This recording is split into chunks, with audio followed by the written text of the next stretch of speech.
I get to shut up. And you get to shut up. I have to tell you, I am loving life this morning. Diana for music, Ron for worship associate.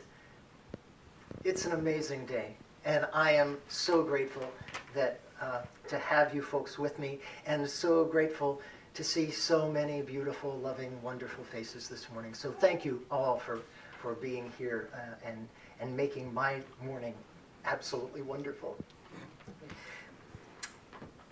The Reverend Forrest Church, who was the late minister of All Souls UU Church in New York City, writes, "The reason I've been able to produce so much is that I'm not a perfectionist.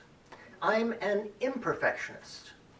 I'm confident that everything I say can be improved upon by others, and that's my great strength, because I know that it won't have been improved upon by others unless I take the first step. When we only do things which please us or don't frighten us, after a while, fewer and fewer things please us." Come on.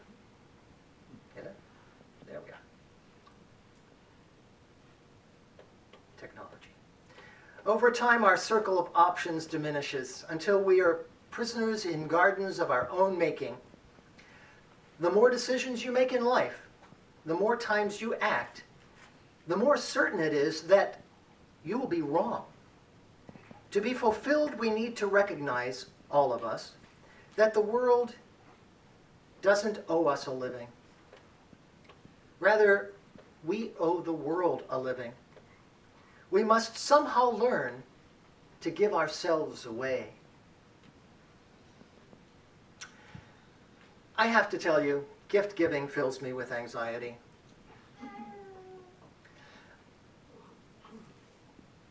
I often think, as I'm thinking about gifts, maybe it's the wrong size, or the wrong color, or just not something that they would like.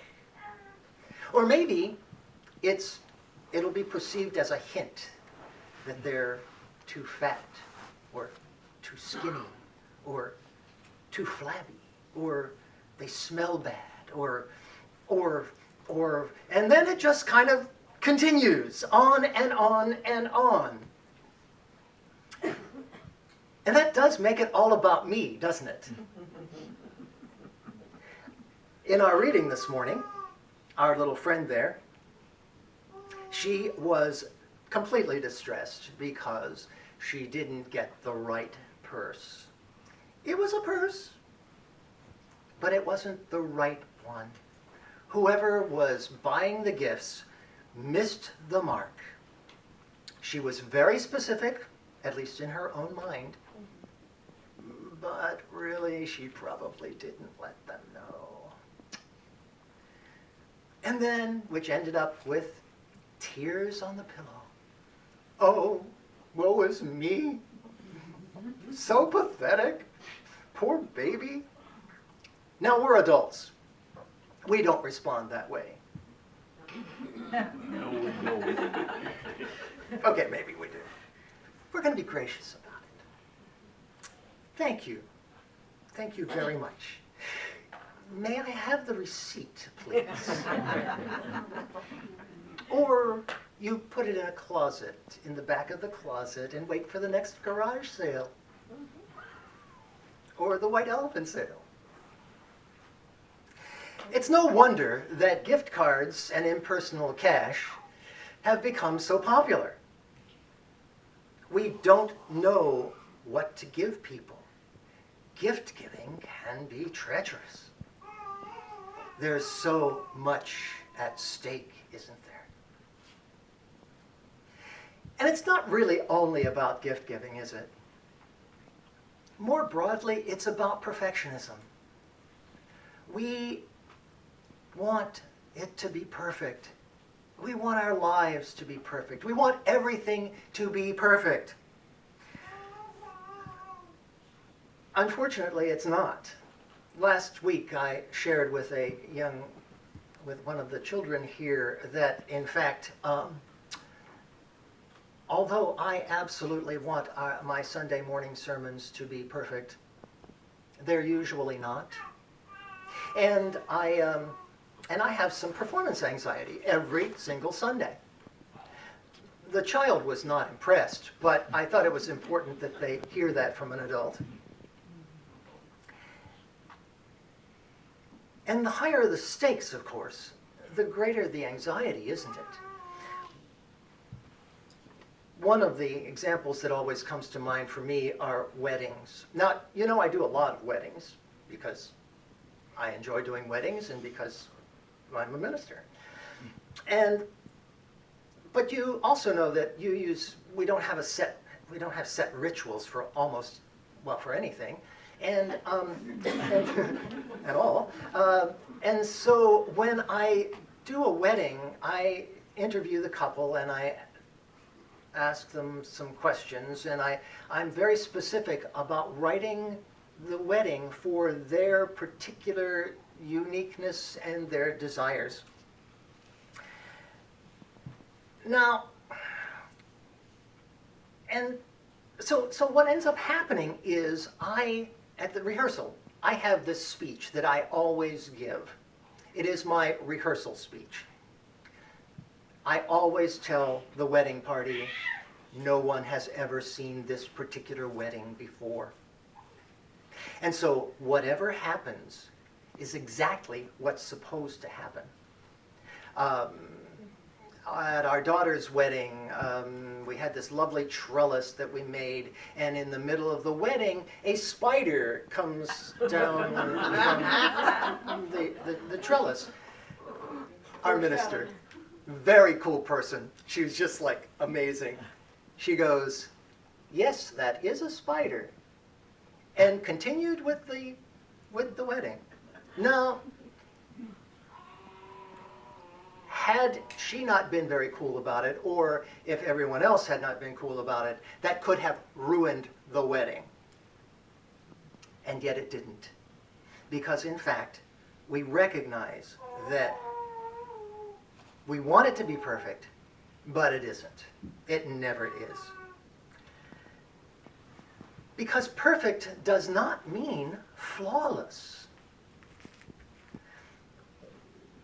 When we think about trees, or the function of the universe, or our spouses, if we're smart, we may talk of them as perfect, particularly the spouses.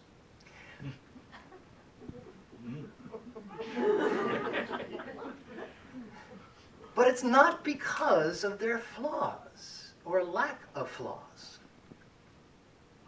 It's because, like trees, like the universe, like our spouses, they are unique and wonderful people and things.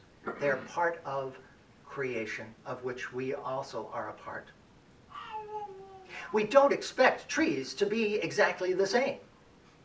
That would be weird if they were. They are unique, they are different, and they are perfect in their imperfection. We have an artificial Christmas tree, I admit it. And I put it up this week. And it's wonderful. And every year it's different, but it is always the same. And it's perfect.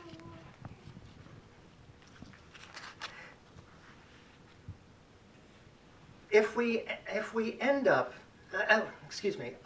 so the reality is that it's where we put our focus.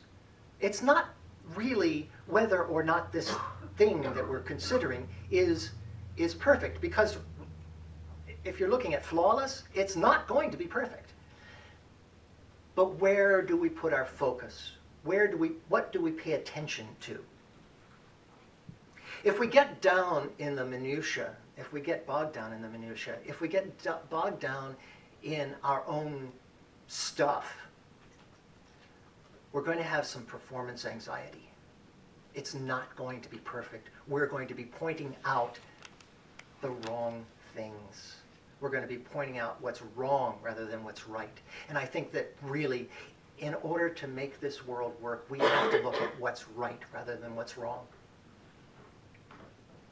The Reverend Anthony Makor of the UU Church of Atlanta says, every day is exactly that. It doesn't have to be a wedding. Every day we can show up to the shimmering good that is there, even if mixed in with the bad. Or we can lose ourselves in the less than acceptable minutia. The reality is that it's the individual characteristics that make the world, you and I, unique and wonderful. I'm often reminded of gifts from my children. They're often messy. Well, not so much anymore, hopefully. But when they were children, or my grandchild, it's often messy, often imperfect, but that's what made them amazing and wonderful and precious, because of those things.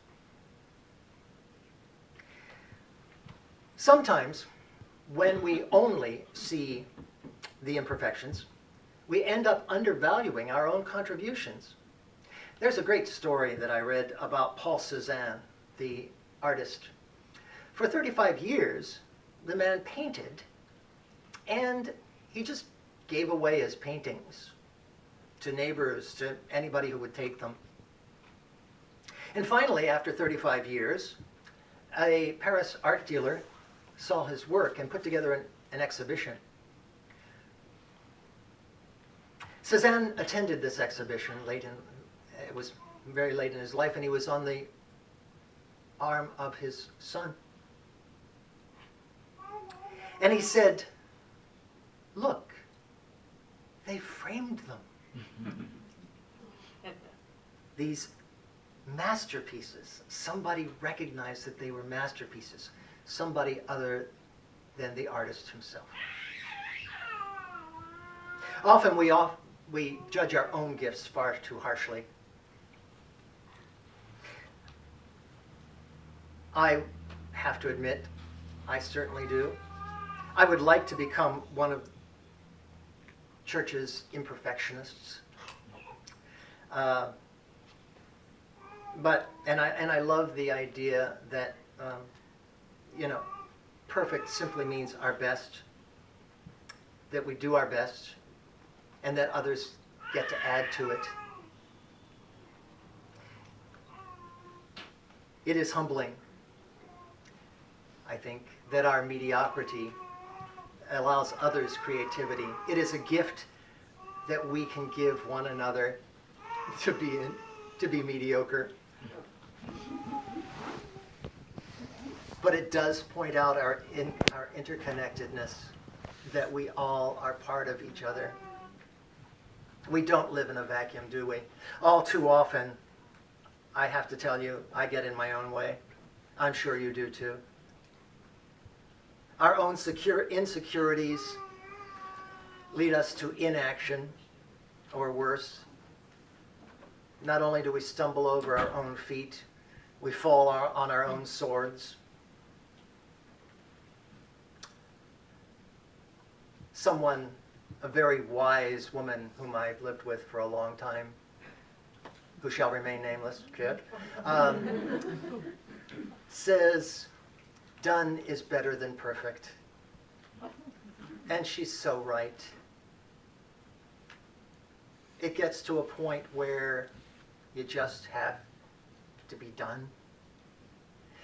And there's always this nasty little creature sitting on my shoulder with a very loud voice that says, "It's not good enough. You're not good enough." We strive for perfection. Now, certainly, sometimes lives depend on it. If you're a heart surgeon or a rocket scientist, close probably is not good enough. Although Although I have to say that even with heart surgery, it's not always 100%. We know this. I've seen enough Grey's Anatomy to know.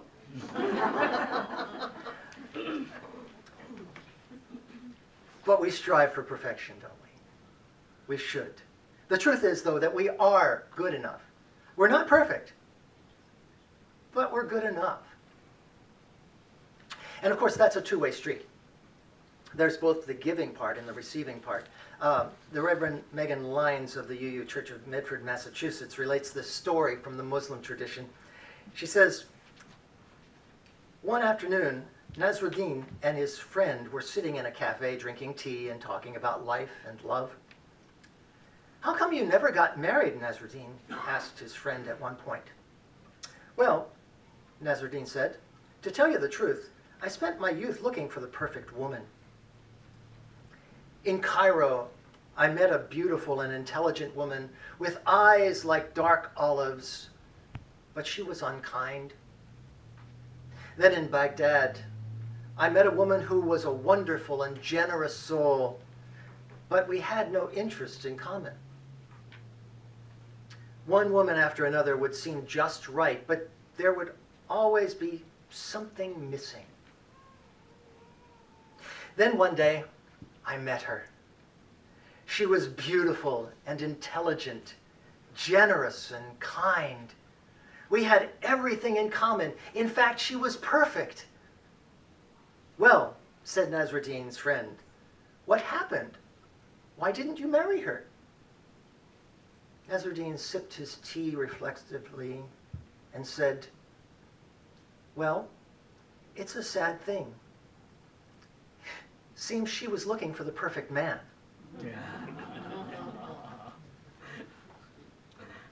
We have only ourselves, our perfectly imperfect selves. We can spend our whole lives striving for perfection, and it is a worthy goal. But when it gets in the way, when we focus on the minutiae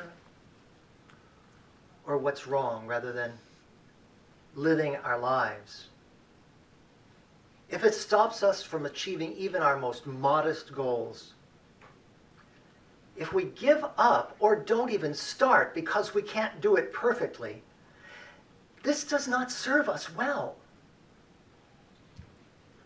We, each individual person, are a gift to the world with exactly what we have